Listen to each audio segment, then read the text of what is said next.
Good evening from New York. I'm Chris Hayes. We are 4 days from the New Hampshire primary and what is shaping up to be a make-or-break moment for both the Republican Party and the nation.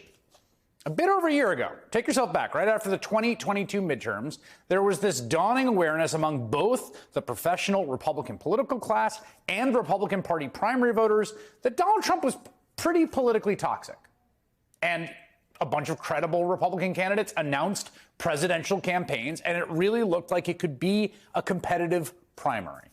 It doesn't look so competitive anymore. The ex-president just beat all of his opponents combined in the Iowa caucus. He's polling double digits ahead of his closest competitor, Nikki Haley, in New Hampshire.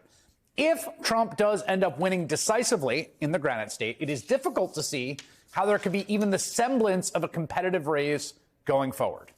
Of course, as we always say here, the future remains unwritten. Nikki Haley has held some momentum in the last few weeks. Remains possible she pulls out a surprise victory. New Hampshire has surprised us before. If she doesn't, though, Donald Trump will likely be the Republican nominee. 14 months after Trump led Republicans to that catastrophic midterm election, he's once again consolidated the base and the Republican Party behind him.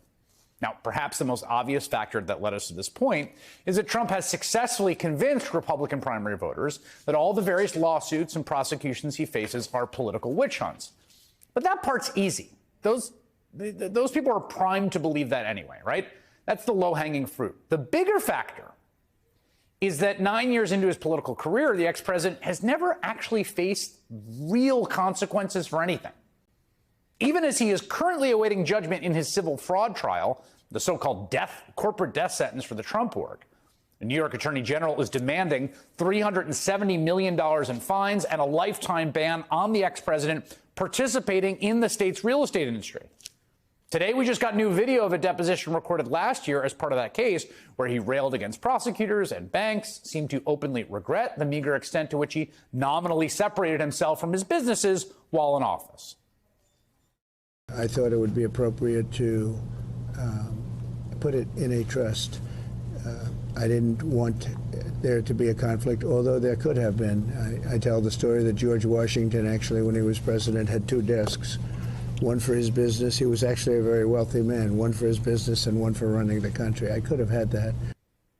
We should note, of course, that he didn't really divide them out much. I mean, he grifted millions of dollars towards his private businesses while in the White House. He set up his hotel as a kind of bribery palace down the block. And to be clear, that civil fraud trial with the corporate death penalty looming over him is not the only civil trial he is facing in New York. Earlier this week, he attended his second defamation trial for writer E. Jean Carroll. Carroll says Trump sexually assaulted her in a dressing room back in the 1990s. And during a lengthy trial with evidence presented, a jury determined that she was telling the truth and found Trump liable for sexual abuse. And after his day in court this week, Trump went outside and effectively turned it into a campaign event, complete with American flags. Now, this goes without saying, but I'll say it anyway. These are circumstances that no other political candidate could possibly survive. Like, just imagine just some other Republican or Democratic possible nominee, like, emerging from the sex abuse defamation trial. And because of that, I want to be clear here, it is not totally irrational for there to be this pervasive sense among the electorate, Republicans and others, that he's going to wriggle out of this jam too. But there's one consistent data point that shows things might really be different this time.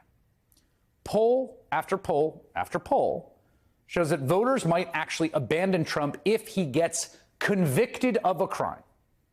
An example, Reuters Ipsos poll earlier this month found that nearly 2/3 of all voters, including a majority of independents and nearly a third of Republicans, would not vote for Trump if he is convicted of a felony. A New York Times Siena poll from last month found the same percentage of Republicans, 28%, that say Trump should not be their party's nominee if he gets convicted, even if he wins the most votes in the primary. NBC News entrance polling from the Iowa caucus earlier this week, a sample of the most engaged Republican primary voters, found that about a third of them, right, consistent numbers here, a third of them also say a conviction would make Trump unfit for office. Now, to be clear, I'm not naive. This is a future hypothetical post to these folks. And a bunch of those people are going to talk themselves into voting for him anyway. Trust me. But some of them won't. And elections are determined in the margins. Donald Trump understands that full well. I mean, his one goal is now winning the presidency to stay out of prison. I mean, clearly. And he knows a conviction makes that much, much harder. So now he is monomaniacally focused on this issue of presidential immunity, not just at the practical level, but as the express justification for his entire campaign.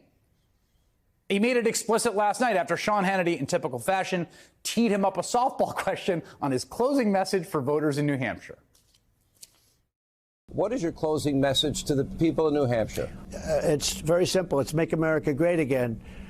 But I think very important, before we do this, because you were talking about the Supreme Court, they have two votes that are very important coming up. One is, as we discussed, we call it Colorado or whatever, but, you know, I really believe they're going to leave the people to vote. Again, you're the leading candidate in both parties. You're leading the Democrats by many, many points. I mean, it's hard to imagine they would do. And most states have already approved it, as you know. Very few states have done that. This is Colorado and a couple of others at this moment. But they have another important, and that's immunity for the president. The president of the United States, and I'm not talking about myself, I'm talking about any president, has to have immunity. Because if you take immunity away from the president, so important, you will have a president that's not going to be able to do anything. Because when he leaves office, the opposing party, president, if it's the opposing party, will indict the president for doing something that should have been good. Just to be clear, right? It's this, like the closing case. Hannity's like, what do you want to tell the voters in New Hampshire about their lives and their futures and why they should vote for you if they're grinding away and Biden's economy? What's the message? And he's like, presidential immunity. Absolutely. Got to have presidential immunity. It remains the case that no major party in my lifetime has ever, from a purely political perspective, taken on such a reckless endeavor as to nominate a man who is likely to face trial and get convicted smack dab in the middle of the election year while he is the nominee.